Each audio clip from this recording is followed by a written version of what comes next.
Next topic of kinetic theory of gases is assumptions of the kinetic theory of gases. का मतलब ये जो kinetic theory है gases का, it is based on certain assumptions. तो कौन से assumptions है वो हमको स्टडी करना है और इन assumptions में हम लोग गैस मॉलिक्यूल के जो different properties है उनको स्टेट करेंगे. Different properties of gas molecules are stated in these assumptions.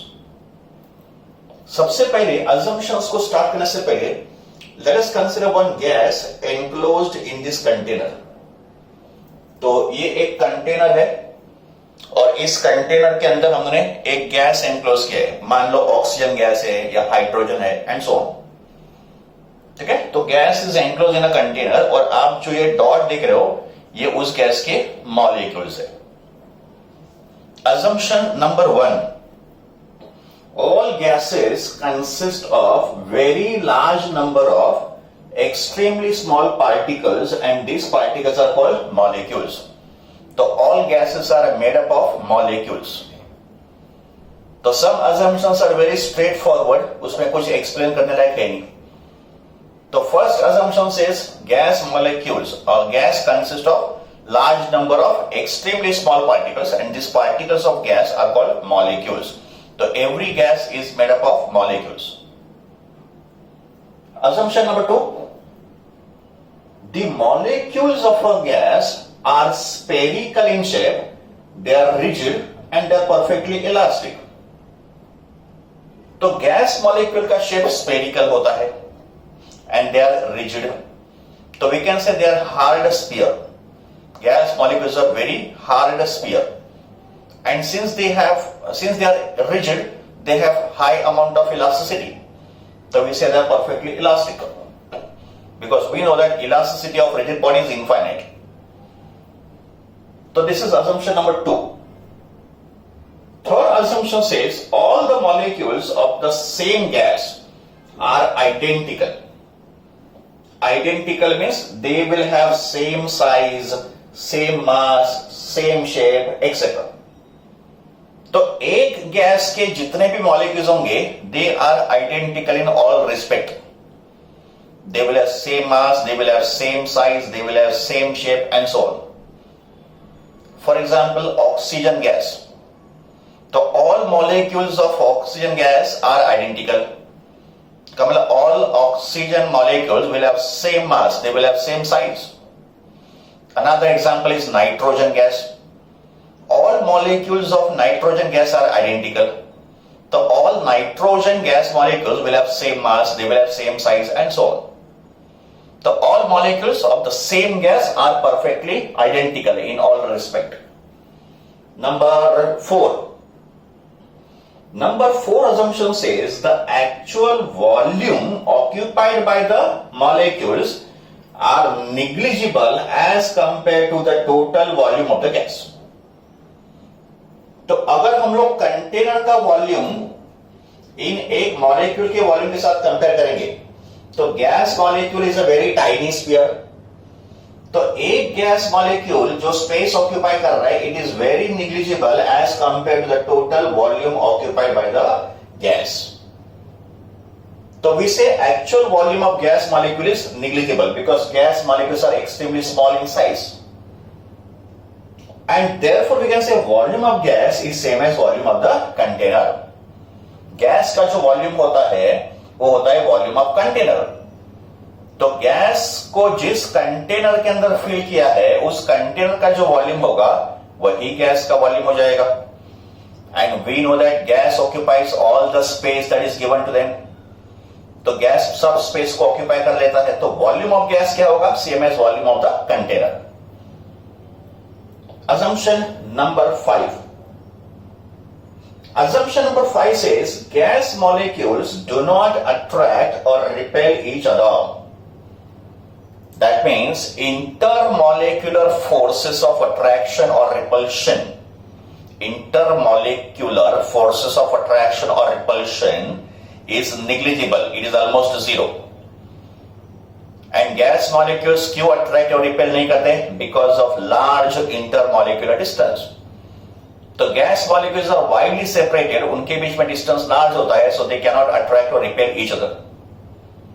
And since there is no force of attraction और repulsion acting on the gas molecule, work done zero हो जाएगा. तो work done on the gas molecule is zero, and since work done is zero, potential energy जिसका symbol U है, तो potential energy of gas molecule is zero. तो since gas molecule do not attract or repel each other, work done on them is zero. Potential energy on the gas molecule is also zero. So this is assumption number 5. Number 6. Assumption number 6 says the molecules are always in a state of random motion. Inside the container ये जो gas molecules होते हैं किसी एक position पे fix तो होंगे नहीं. तो कंटेनर के अंदर ये जो गैस मॉलिक्यूल्स होते हैं they are always in a state of random motion.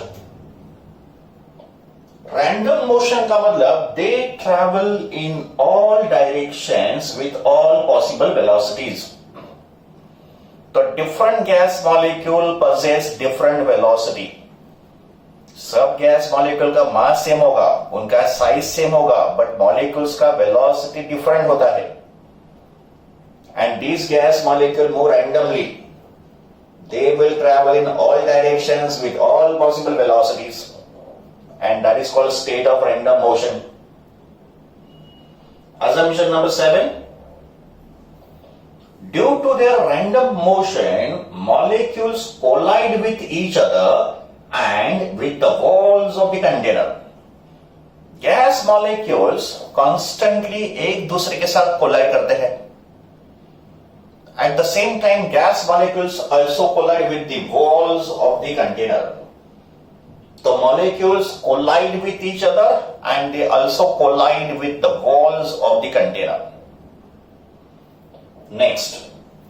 During collision, their velocities are changed in magnitude and direction. इसका मतलब मॉलिक्यूल जब भी कोलाइड करेगा विद अनदर मॉलिक्यूल और with the wall of the container, तो collision के बाद उसके वेलोसिटी का मैग्नीट्यूड और उसके वेलोसिटी का डायरेक्शन दोनों चेंज होगी. तो during collision there is a change in magnitude and direction of velocity of gas molecule. Assumption number 8. The collisions of gas molecules are perfectly elastic in nature. And what is perfectly elastic collision? A collision in which there is no loss of kinetic energy. So since gas molecules undergo perfectly elastic collision, there is no loss of kinetic energy. That means total kinetic energy of gas molecules before collision is equal to total kinetic energy of gas molecule after collision. तो kinetic energy conserve होता है in a perfectly elastic collision. Assumption number 9. Between two successive collisions, molecule travels in a straight line with the constant velocity. Between two successive collision, molecule straight line में travel करेगा with the constant velocity. For example, let us assume that this molecule is randomly colliding with the other molecules. का मतलब इस molecule ने पहले इसके साथ collide किया, फिर उसने इस मॉलिक्यूल के साथ कोलाइड किया, फिर उसने इसके साथ कोलाइड किया, फिर उसने इसके साथ कोलाइड किया. तो ये होंगे to successive collisions. These two collisions can be called as two successive collisions. Even these two collisions can be called as two successive collisions. So between two successive collisions, molecule travel in a straight line and constant velocity. का मतलब molecule का velocity constant होगा between two successive collisions because collision के बाद उसका velocity change होगा. And दो successive collision के बीच में मॉलिक्यूल स्ट्रेट लाइन में ट्रैवल करेगा. तो ये हो गया assumption number 9. Between two successive collision, molecule travel in a straight line with constant velocity. Assumption number 10. In assumption number 10, collisions are almost instantaneous. Gas molecules के जो collisions होते हैं, they are instantaneous. That means the time of collision is extremely small as compared to the time interval between two successive collisions. Time of collision का मतलब time for which collision take place. मान लो ये दो molecules है, तो ये दो molecules आपस में कोलाइड करेंगे और वापस सेपरेट हो जाएंगे. तो time of collision is this time, the time for which collision take place. तो time of collision extremely small होगा as compare to this time interval. Time interval या time spent by the molecule between two successive collisions. तो therefore we say collisions are instantaneous in nature. They occur for a fraction of a second. And assumption number 11, the average number of molecules per unit volume of the gas. And number of molecules per unit volume को बोलेंगे molecular density. तो molecular density is number of molecules per unit volume. तो number density या molecular density of the gas remains constant. So in every unit volume of the gas, there are nearly same number of molecules. In every unit volume of the gas, there are nearly same number of molecules. The number of molecules in every unit volume remains constant. And number of molecules per unit volume को बोलेंगे molecular density. तो average molecular density of gas molecule is constant. These are assumptions of the kinetic theory of gases. तो ये हमने discuss किए assumptions of kinetic theory of gases.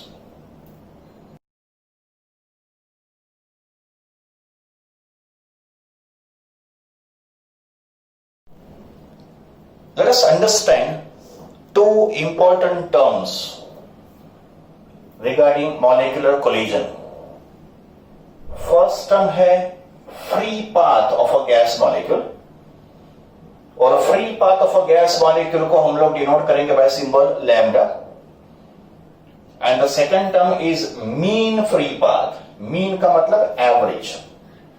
तो mean free path इसका symbol या तो lambda bar होगा या लैम्बडा एम होगा. एम का मतलब मीन. तो सबसे पहले let us understand what is free path of a gas molecule. हम लोगों ने अजम्पशंस में स्टडी किया था कि gas molecules are in the state of random motion. Gas molecule random motion में होते हैं. So these molecules collide with each other and they collide with the walls of the container. And between any two successive collision, molecule travel in a straight line with constant velocity. तो जैसे मैंने यहां पे दिखाया है कि suppose ये molecule पहले इसके साथ कोलाइड कर रहा है, फिर ये मॉलिक्यूल इसके साथ कोलाइड करने के बाद यहां पे कोलाइड कर रहा है, then next collision, then next collision. तो ये जो डिस्टेंसेस होंगे इनको बोलेंगे distances travel by the molecule between two successive collisions. And such distances और such path travel by the molecule is called as free path of a gas molecule.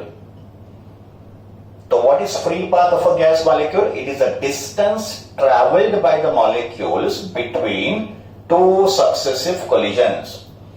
दो successive collision के बीच में मॉलिक्यूल जो distance travel करता है, such distances are called free path. For example, free path lambda 1, free path lambda 2, free path lambda 3 and free path lambda 4 and so on. तो free path क्या होता है? Distance होता है जो मॉलिक्यूल ट्रैवल करता है between two successive collision. And free path is always a straight path. ये हमेशा स्ट्रेट पाथ होगा. But since these free paths are not equal, because collision random हो रहा है और मॉलिक्यूल का वेलोसिटी भी चेंज हो रहा है आफ्टर कोलिजन, तो ये जो फ्री पाथ के वैल्यूज होते हैं वो इक्वल नहीं होते.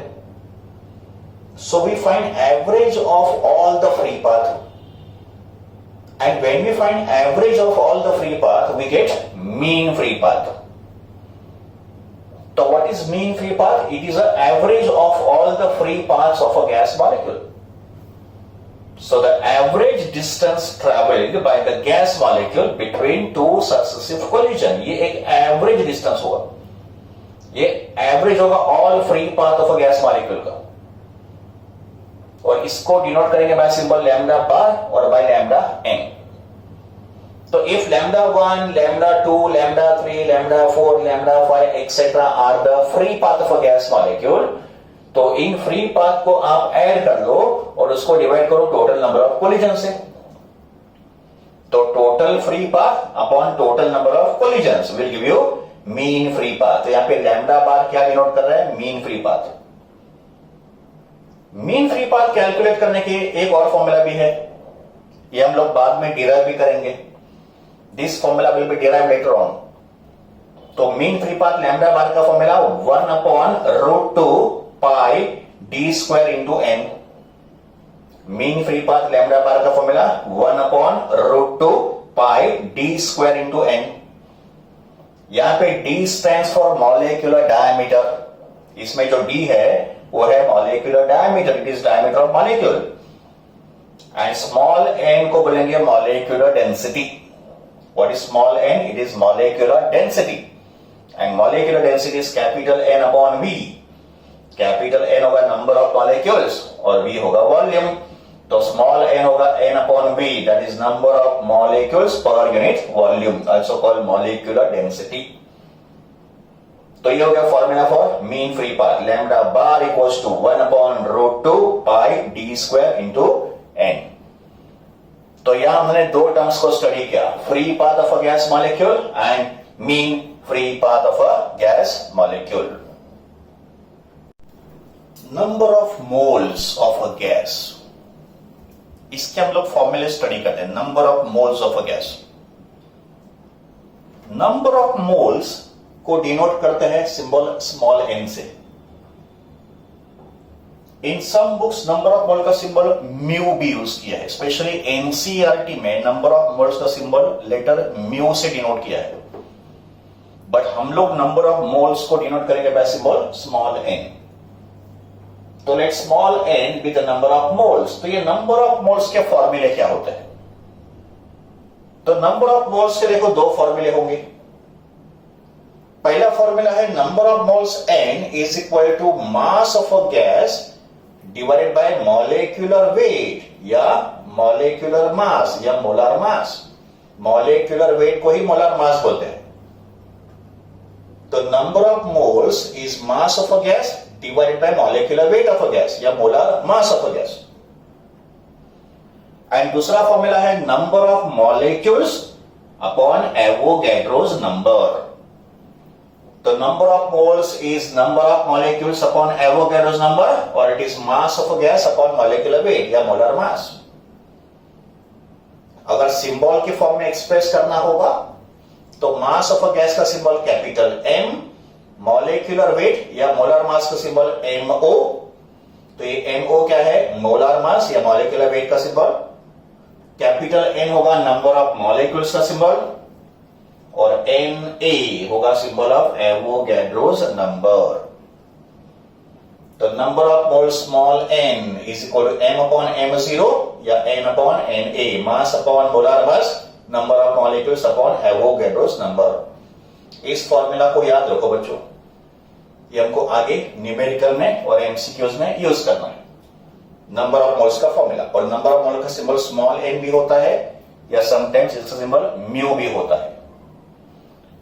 If I consider 1 mole of a gas, 1 mole of a gas, तो for 1 mole of a gas, number of mole n हो जाएगा 1. For 1 mole of a gas, number of moles n कितना होगा? 1. तो अगर n 1 होगा तो we can say m equals to mo या m equals to m0. and अगर n 1 होगा तो n और na भी सेम होना चाहिए. So for 1 mole of any gas, mass of a gas equals to its molar mass and number of molecules present in 1 mole is equal to Avogadro's number. For 1 mole of a gas, mass of a gas equals to its molecular weight and number of molecules in 1 mole of a gas equals to Avogadro's number. तो ये तो हो गया formula for number of moles of a gas.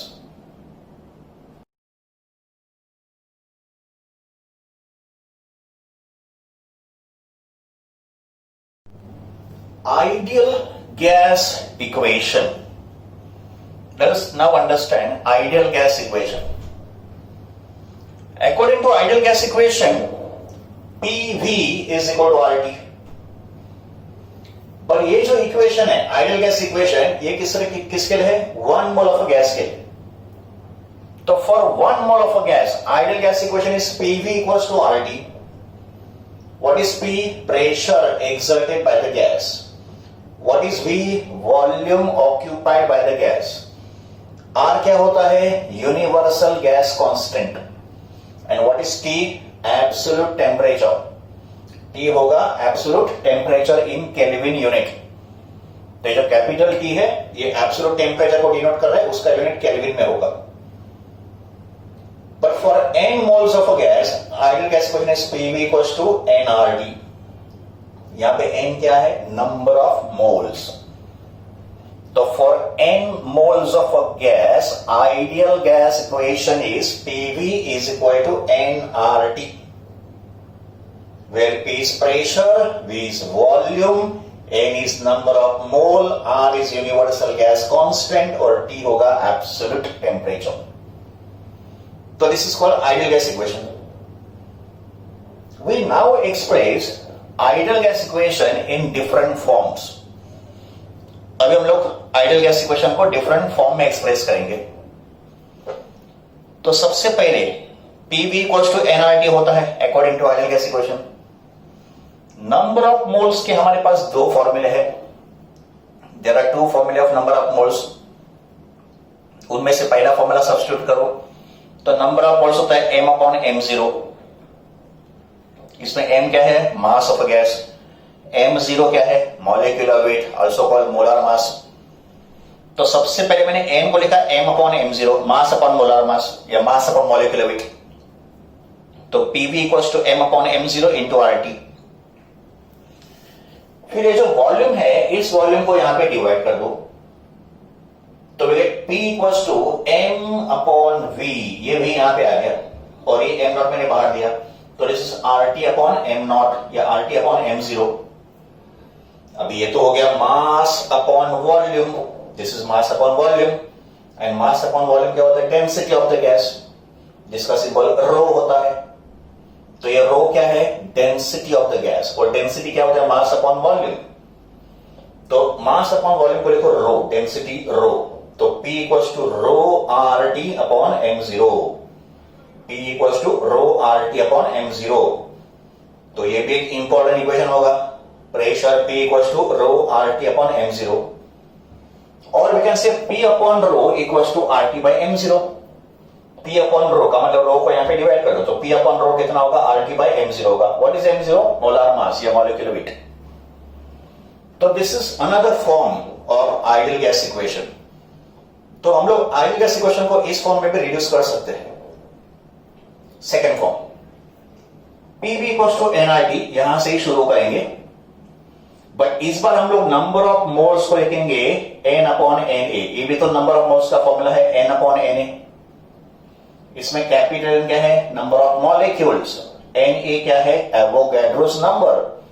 तो PV equals to n upon na RT. मैंने small n को लिखा n upon na. Number of moles is n upon na. अगले स्टेटमेंट को मैंने क्या किया? PV is equal to n और इस Na को R से डिवाइड किया तो ये होगा R upon Na into T. Now R is universal gas constant, Na is Avogadro's number. का मतलब ये दोनों वैल्यू कांस्टेंट है. तो इस कांस्टेंट को हम लोग डिनोट करेंगे by symbol Kb.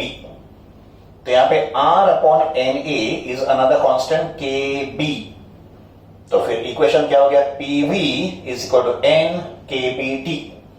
PV equal to n kBT. Now PV equal to n kBT है तो PV अपॉन kBT कितना होगा? PV अपॉन kBT कितना होगा? ये n हो जाएगा. And what is N? Number of molecules. Capital क्या होता है? Number of molecules. तो PV upon KBT represent number of molecules. ये जो कांस्टेंट केबी है जो हमने आर अपॉन एन ए से डिफाइन किया है, तो KB is R upon N A, universal gas constant upon Avogadro's number. तो this KB is called Boltzmann's constant. What is KB? Boltzmann's constant. You can denote Boltzmann constant by symbol K also. ये B लिखना जरूरी नहीं है। तो Boltzmann का symbol, Boltzmann constant का symbol K भी हो सकता है। हम लोग के भी यूज करेंगे, but it can be K also. तो Boltzmann constant K B is a ratio of universal gas constant to Avogadro's number. तो K B is Boltzmann constant and this is another form of ideal gas equation. तो PV equals to nRT, P equals to ρRT by m0 या PV equals to nKBT. These are different forms of ideal gas equation. Universal gas constant, अभी हम लोग इसके बारे में study करेंगे। Universal gas constant, उसका फॉर्मूला क्या होता है, उसका यूनिट क्या होता है, उसके वैल्यूज क्या होते हैं। सबसे पहले यूनिवर्सल गैस कांस्टेंट का सिंबल क्या होता है? Capital R। और यूनिवर्सल गैस कांस्टेंट हमको मिलता है आइडियल गैस इक्वेशन में। According to ideal gas equation PV is equal to nRT। तो फिर R का फॉर्मूला क्या होगा? R का फॉर्मूला होगा PV upon NT। R becomes PV upon NT। तो ये बन गया यूनिवर्सल गैस कांस्टेंट का फॉर्मूला PV अपॉन NT। तो इसमें P क्या है? प्रेशर, V क्या है? वॉल्यूम, N क्या है? नंबर ऑफ मोल्स, T क्या है? टेम्परेचर।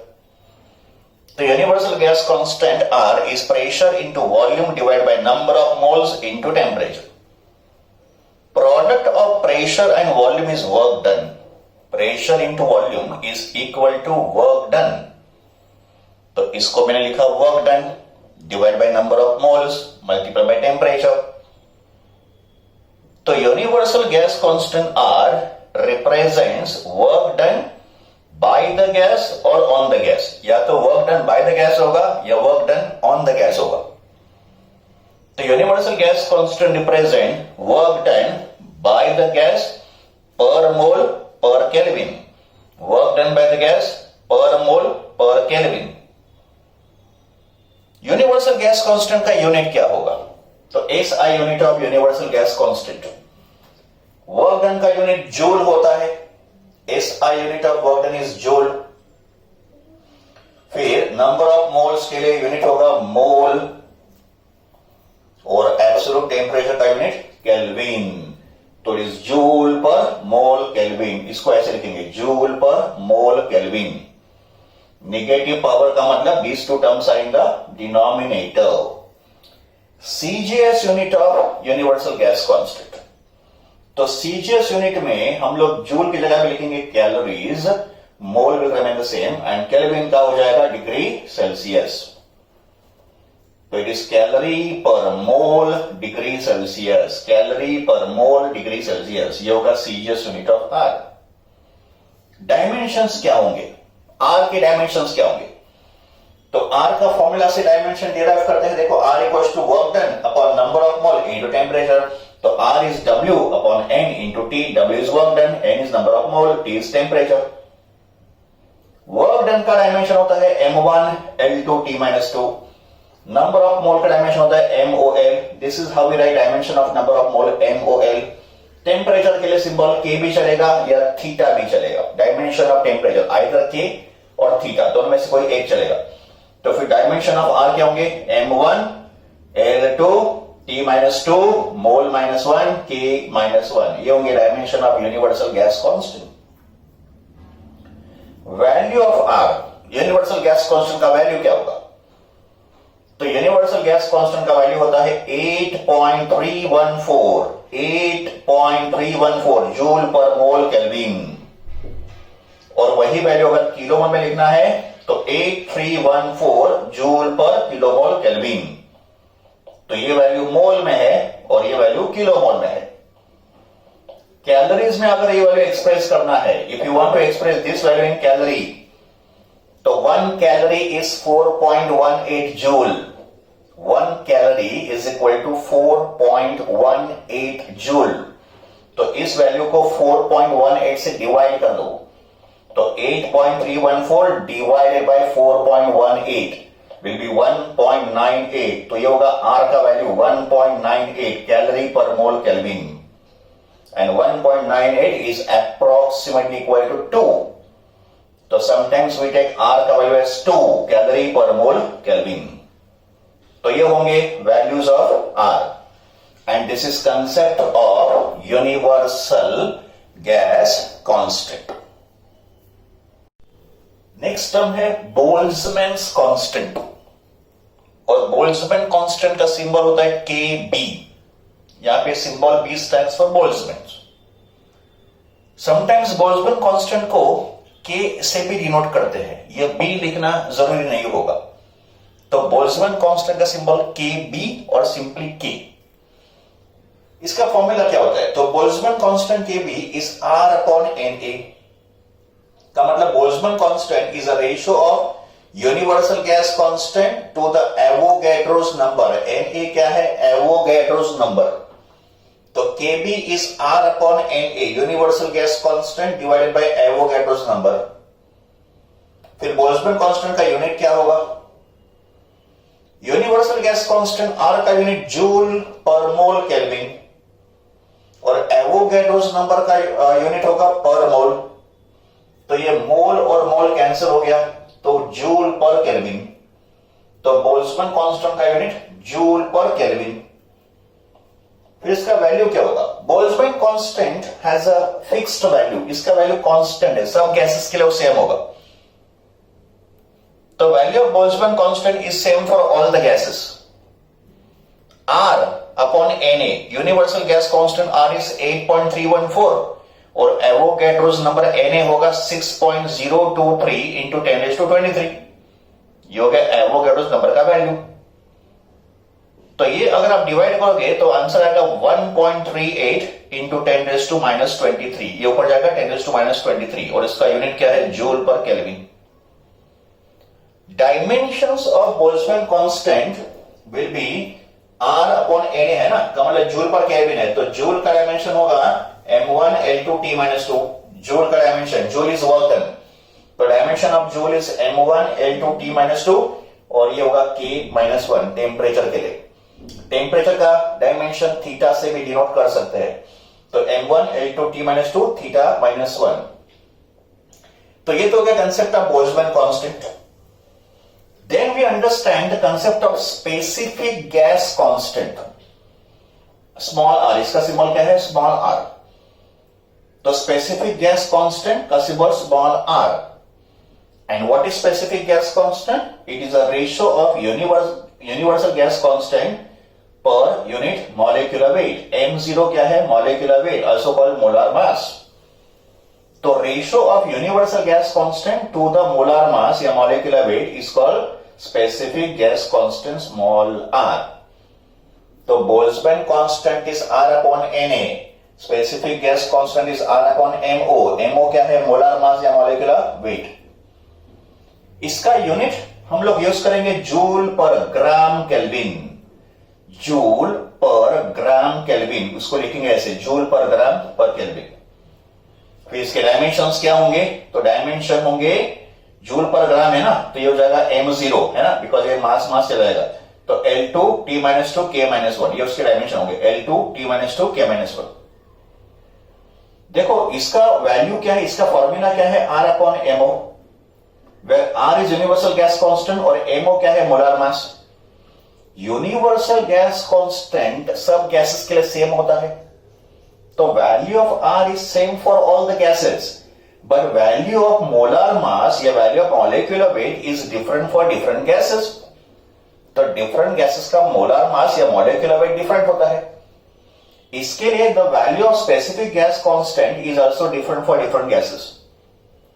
तो since the value of MO का मतलब मोलर मास या molecular weight, it is different for different gases, therefore the value of small r is different for different gases.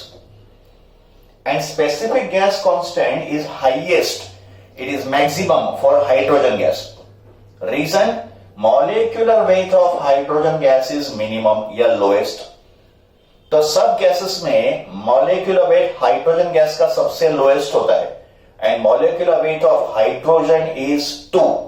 Hydrogen gas का molecular weight 2 है, सबसे minimum. Therefore specific gas constant is maximum for hydrogen gas और उसका value क्या होगा R/2। R/2 ये 2 कहां से आ गया? Molar mass of hydrogen. Molar mass of hydrogen is 2, तो R becomes R/2. It is maximum for hydrogen gas. So this is concept of Boltzmann constant and specific gas constant. कुछ constant values हमको याद रखने हैं calculation purpose के लिए, numericals के लिए। और कौन कौन से वैल्यूज हैं वो हम लोग अभी स्टडी करते हैं। 2 कंडीशंस हमको न्यूमेरिकल में यूज करने पड़ते हैं। एक होता है कंडीशन ऑफ एनटीपी, दूसरा होता है condition of STP. Almost same ही है, एनटीपी और एसटीपी ऑलमोस्ट सेम कंडीशन है। तो ये कंडीशंस क्या होते हैं, उन कंडीशंस पे टेम्परेचर, प्रेशर, वॉल्यूम के वैल्यूज क्या होता है ये हम लोग समझते हैं। एनटीपी का फुल फॉर्म होता है normal temperature and pressure. Normal temperature and pressure, NTP. और एसटीपी का फुल फॉर्म होता है standard temperature and pressure. Standard temperature and pressure, STP.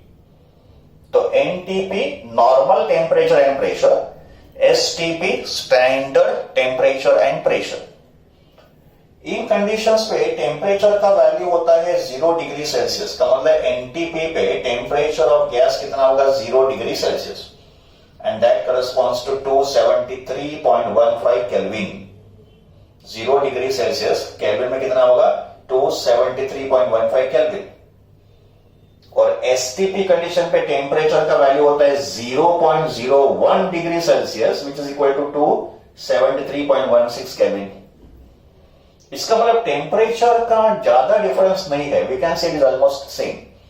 Temperature of NTP और एसटीपी में ज्यादा डिफरेंस नहीं है, तो we will take it as same 273.15 दोनों के। फिर प्रेशर का वैल्यू, एनटीपी और एसटीपी का प्रेशर सेम होता है एंड इज 1 एटमॉस्फेयर। 1 एटमॉस्फेयर को ऐसे लिखते हैं शॉर्ट में, एटीएम। तो एटीएम का मतलब एटमॉस्फेयर। तो प्रेशर एट एनटीपी और एसटीपी होता है 1 atmosphere which is equal to 1.013 into 10⁵ newton per metre square. 1 atmosphere इसके बराबर होता है। तो 1 atmosphere pressure is equal to 1.013 into 10⁵ newton per metre square या पास्कल। प्रेशर का यूनिट पास्कल भी होता है एंड प्रेशर दोनों कंडीशन में सेम होगा। देखो वॉल्यूम कितना होगा गैस का एट एनटीपी और एसटीपी? तो volume of gas at NTP condition और STP condition is 22.4 litre. 22.4 litre और ये वॉल्यूम इधर भी सेम है। तो volume at 22.4 litre at STP और एट एनटीपी। तो ये होंगे टेम्परेचर, प्रेशर एंड वॉल्यूम के वैल्यूज एट एनटीपी और एसटीपी। दैट मींस ये 2 कंडीशन ऑलमोस्ट सेम ही है, एनटीपी और एसटीपी सेम होता है। कुछ पॉइंट्स को हम लोग नोट करते हैं। देखो कुछ इंपॉर्टेंट कन्वर्शंस। 1 लीटर वॉल्यूम का यूनिट, वॉल्यूम कभी कभी लीटर में एक्सप्रेस करते हैं। तो 1 litre is 10⁻³ metre cube. 1 litre कितना होगा? 10⁻³ मीटर क्यूब होगा which is also equal to 10⁻³ centimetre cube. तो 1 लीटर इज 10⁻³ सेंटीमीटर क्यूब और क्यूबिक सेंटीमीटर इसको लिखेंगे सीसी। तो सीसी का मतलब क्यूबिक सेंटीमीटर, सेम है सेंटीमीटर क्यूब। तो 1 लीटर इज 10⁻³ मीटर क्यूब और it is 1000, that is 10⁻³ centimetre cube या 1000 सीसी। डेंसिटी ऑफ वाटर भी हमको याद रखना है। तो डेंसिटी ऑफ वाटर इसको डिनोट करेंगे by symbol ρW। W indicates water. तो वाटर का डेंसिटी होता है 1000, that is 10⁻³ kilogram per metre cube in SI system and it is 1 gram per cc in the CGS system। तो ये है वाटर का डेंसिटी एसआई यूनिट में। ये हो गया वाटर का डेंसिटी CGS यूनिट में, इट इज 1000 kg/m³ और इट इज 1 g/cc। फिर होगा calculation of standard pressure at NTP और एसटीपी का मतलब ये जो वैल्यू है 1 एटमॉस्फेयर, ये इतना कैसे आया? तो कैलकुलेशन ऑफ स्टैंडर्ड प्रेशर का वैल्यू एट एनटीपी और एसटीपी का मतलब ये वाला value 1.013 into 10⁵।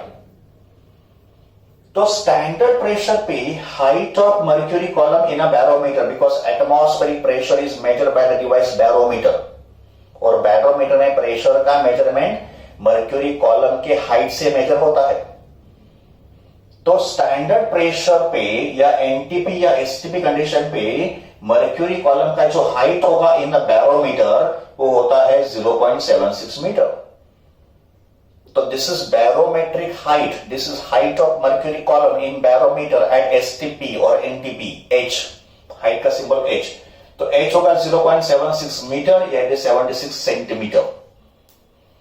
Density of mercury, we'll call it rho Hg. Hg is the symbol of mercury. The density of mercury होता है 13.6 into 10⁻³ kg/m³।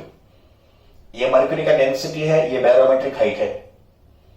एंड प्रेशर का formula होता है H rho G, प्रेशर का फॉर्मूला H rho G। तो यहां पे H होगा height of mercury column in barometer, rho होगा density of mercury and G होगा एक्सेलरेशन ड्यू टू ग्रेविटी। तो H का वैल्यू 0.76 मीटर, डेंसिटी का वैल्यू 13.6 इंटू 10⁻³ एंड G का वैल्यू 9.8। अगर आप ये वैल्यू सॉल्व करोगे तो उसका आंसर आएगा 1.013 इंटू 10⁵। तो ये होगा 1 एटमॉस्फेरिक प्रेशर का कैलकुलेशन। तो 1 एटमॉस्फेयर कितना होता है? 1.013 इंटू 10⁵ Nm/m², और we can call it pascal. So this is calculation of standard pressure at NTP or STP, and these are the values of pressure, temperature and volume at NTP or STP. दोनों condition almost same होते हैं। Behavior of real gases.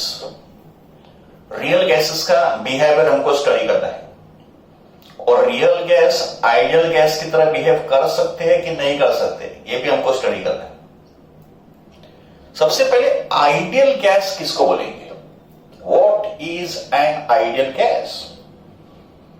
तो ideal gas is that gas which obeys the equation PV equals to nRT। इसको बोलते हैं ideal gas equation.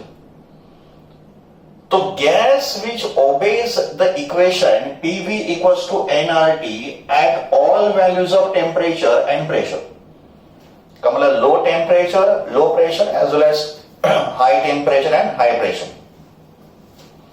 तो जो gas इस इक्वेशन को ओबे करेगा PV equals to nRT at all temperature and pressure, इसको बोलेंगे ideal gas. But such an ideal gas does not exist.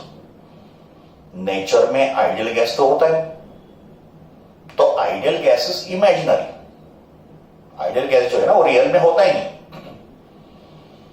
And तो नेचर में जितने भी गैसेस है वो कौन से है? Real gases. Since ideal gas does not exist, all the gases like hydrogen, oxygen, nitrogen and so on, ये सब रियल गैसेस है। तो रियल गैस का बिहेवियर आइडियल गैस की तरह हो सकता है क्या? Let us find out. ये जो इक्वेशन है उसको डिराइव करने के लिए हमने कुछ assumptions को फॉलो किए थे, एंड इनको बोला हमने assumptions of kinetic theory of gases. तो while deriving this equation, main two assumptions जो मैंने यूज किए थे वो ये है, main two assumptions like this there are so many assumptions in kinetic theory of gases. So while deriving this equation, the following assumptions were used. Number one, size of the gas molecules are negligibly small. Molecule का size एकदम small होता है, volume भी उसका small होता है, and molecule का volume small होता है, इसके हम लोग क्या बोलते हैं कि volume of gas is same as volume of the container. Volume of gas is same as volume of the container because volume occupied by each gas molecule is very small. And second assumption was there is no force of attraction or repulsion between the gas molecules. तो gas molecules एक दूसरे को attract और repel नहीं करते. Intermolecular force of attraction is 0. तो this equation is derive considering this two assumptions. अभी real gases के लिए ये assumptions एप्लीकेबल होगा नहीं. तो इससे behaviour of real gases is different than that of ideal gas. Because real gases इन assumptions को एक स्पेसिफिक कंडीशंस में ही ओबे करेंगे. Try to understand, real gases will obey these assumptions only under certain conditions. तो real gases इन assumptions को follow नहीं करेंगे at any temperature and any pressure. का मतलब behavior of real gases will not be ideal gas at all the times. But under certain conditions, तो conditions कौन से होंगे? तो condition होंगे low pressure and high temperature. Condition क्या होंगे? Low pressure and high temperature.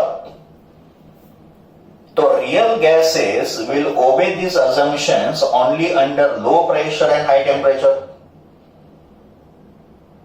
Therefore, under low pressure and high temperature, these two assumptions are valid even for real gases. So real gases like hydrogen, oxygen, nitrogen, they will obey these assumptions only under low pressure and high temperature. So they will behave almost like an ideal gas. तो real gases का behaviour ideal gas की तरह almost हो सकता है, but under specific conditions, and those conditions are low pressure and high temperature. तो real gases low temperature and high pressure पे ideal gas की तरह बिहेव करेंगे. That we can observe in graph also.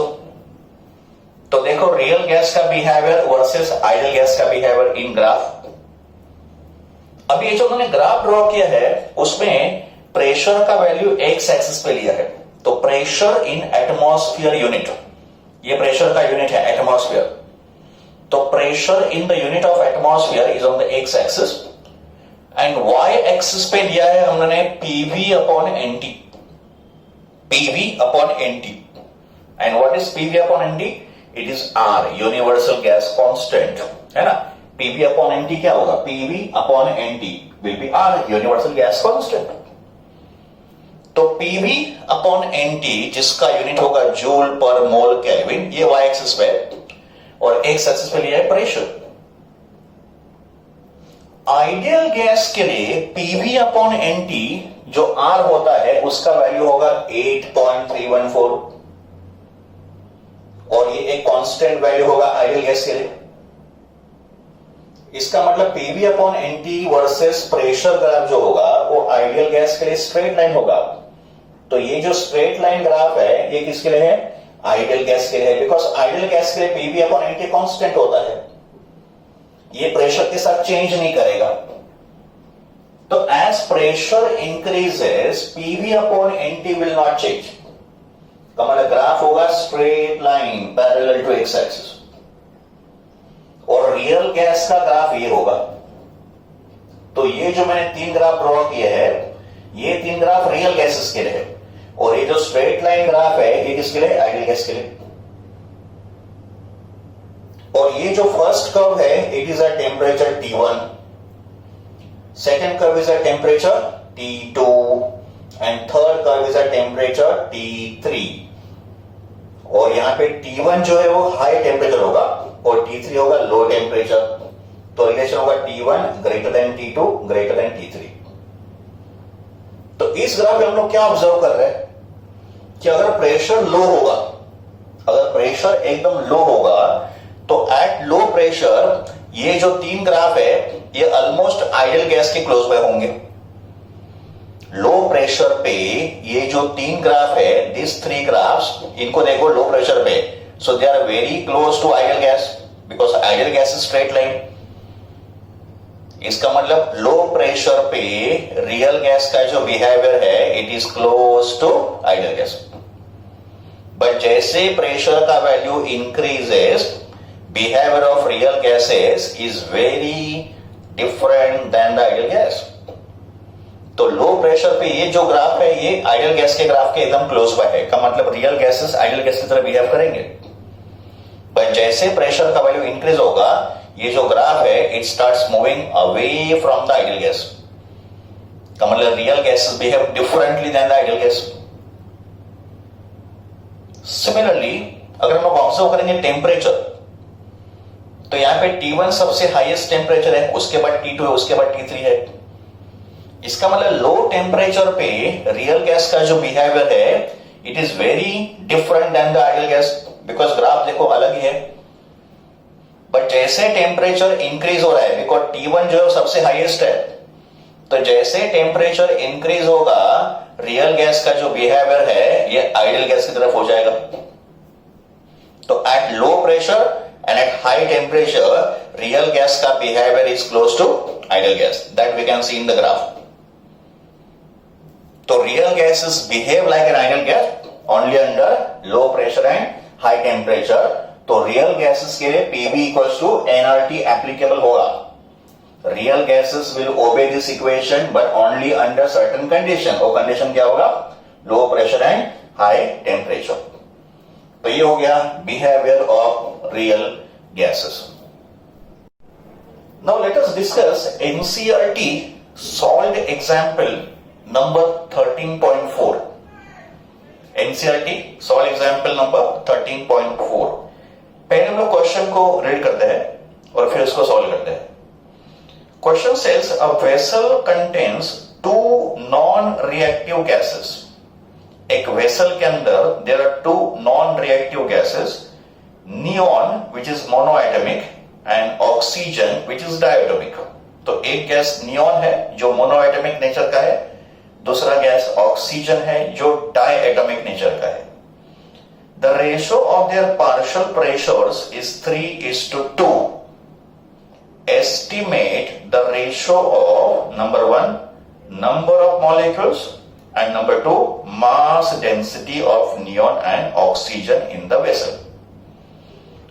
Atomic mass of neon हमको दिया है, atomic mass of neon है 20.2 U and molecular mass of oxygen हमको दिया है विच इज 32 U। तो ये तो हो गया question number 13.4। Now let us understand this question and then try to solve this question. सबसे पहले एक ही वेसल के अंदर ये दो गैस को एनक्लोज किया है। First gas is neon and second gas is oxygen, but both the gases are enclosed in the same vessel. अगर ये दो गैसेस सेम वेसल में होंगे तो दोनों का वॉल्यूम और टेम्परेचर सेम होगा। Since these two gases are enclosed in the same vessel, they will have same volume and they will have same temperature because दोनों सेम वेसल के अंदर। नियॉन के लिए बाकी वैल्यूज को हम लोग सबस्क्रिप्ट 1 से डिनोट करेंगे और ऑक्सीजन गैस के लिए all the values will be denoted by subscript 2। तो pressure P1, pressure P2, volume दोनों का सेम है, टेम्परेचर दोनों का सेम है। नंबर ऑफ मॉलिक्यूल्स नियॉन के N1 डिफाइन करो, ऑक्सीजन के N2 डिफाइन करो। N1 N2 number of molecules. Number of moles इसका N1 डिफाइन करो, इसका N2 डिफाइन करो। तो ये स्मॉल n क्या है? Number of moles. And let their densities be ρ1 and ρ2। ये उनके रिस्पेक्टिव डेंसिटी होंगे। अभी इनके प्रेशर के रेशियो हमको दिए हैं, तो partial pressure P1 upon P2 is 3:2। का मतलब अगर सिर्फ नियॉन गैस उस वेसल में होता तो प्रेशर होता P1, अगर सिर्फ ऑक्सीजन गैस उस वेसल के अंदर होता तो कितना प्रेशर अप्लाई करता? P2। तो इनके प्रेशर के रेशियो 3:2 है। हमको फाइंड करना है दो रेशियो। सबसे पहले नंबर ऑफ मॉलिक्यूल्स का रेशियो, का मतलब N1 अपॉन N2 फाइंड करना है और उसके बाद उनके डेंसिटी के रेशियो फाइंड करना है, ρ1 अपॉन ρ2। एटॉमिक मास या atomic weight of neon is 20.2 U। U का मतलब एटॉमिक मास यूनिट, AMU होता है, एटॉमिक मास यूनिट। अभी नियॉन के लिए, नियॉन इज मोनोएटमिक, तो नियॉन जो मोनोएटमिक है तो उसका जो एटॉमिक वेट होगा वही उसका मॉलिक्यूलर वेट होगा, बिकॉज नियॉन का मॉलिक्यूल उसके एक एटम से बनेगा। तो सिंस नियॉन इज मोनोएटॉमिक, उसका जो एटॉमिक वेट है वही उसका मॉलिक्यूलर वेट है। तो we can say molecular weight of neon is 20.2 U because neon is monoatomic, तो मतलब उसका एक मॉलिक्यूल एक एटम से बनेगा, तो नियॉन के लिए जो एटॉमिक वेट होगा वही मॉलिक्यूलर वेट होगा। And molecular weight of oxygen दिया है 32 U, U का मतलब एटॉमिक मास यूनिट, ये उसका यूनिट है। Now let us solve this question. सबसे पहले हम लोग नंबर ऑफ मॉलिक्यूल्स का रेशियो फाइंड करेंगे एंड उसके लिए हम लोग स्टार्ट करेंगे आइडियल गैस इक्वेशन। तो according to ideal gas equation PV equals to NRT, पर यहां पे हमको नंबर ऑफ मॉलिक्यूल्स चाहिए, तो मैंने क्या किया, ये जो नंबर ऑफ मोल्स है इसको लिखा n अपॉन Na, ये हमको पता है नंबर ऑफ मोल्स का फॉर्मूला n अपॉन Na। यहाँ पे n होता है नंबर ऑफ मॉलिक्यूल्स और Na क्या होता है, एवोगैड्रोस नंबर, ये भी सबके लिए कांस्टेंट होता है। तो मैंने यहाँ पे जो n है नंबर ऑफ मोल्स उसको लिखा n अपॉन Na, तो PV equals to n upon Na into RT हो गया। Now express this formula for neon gas and then for oxygen gas. तो नियॉन गैस के लिए फॉर्मूला क्या होगा, P1V equals to N1RT upon Na, volume, temperature, R and Na दोनों gas के लिए सेम ही होंगे। फिर ये फॉर्मूला अगर मुझे ऑक्सीजन गैस के लिखना है तो लिखूंगा P2V equals to N2RT upon Na, this is for oxygen gas. सिर्फ प्रेशर डिफरेंट है और नंबर ऑफ मॉलिक्यूल्स डिफरेंट है।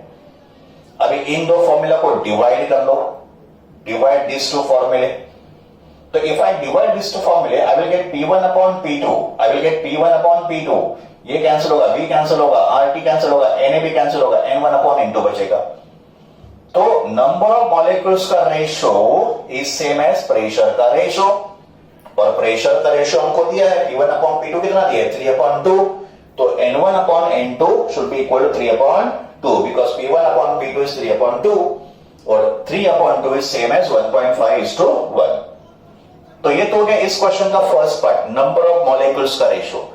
तो इनके नंबर ऑफ मॉलिक्यूल्स का रेशियो होंगे 3:2 सेम एज प्रेशर का रेशियो व्हिच इज 1.5:1।